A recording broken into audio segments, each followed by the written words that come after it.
ભાવનગર શહેરમાં Ghogha Road police station સ્ટાફના માણસો પેટ્રોલિંગમાં હતા ત્યારે બાતમીરાએ હકીકત મળી હતી કે શહેરના ખેડૂતવાસ બુદ્ધદેવ સર્કલ વિસ્તારમાં કેટલાક લોકો જુગાર રમી રહ્યા છે,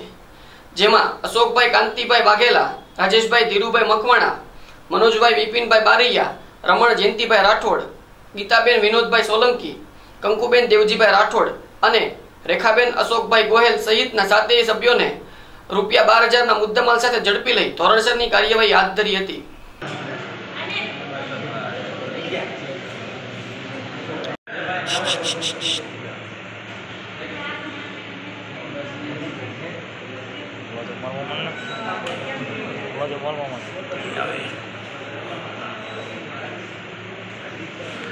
हाँ ना क्या मूंगा बैठे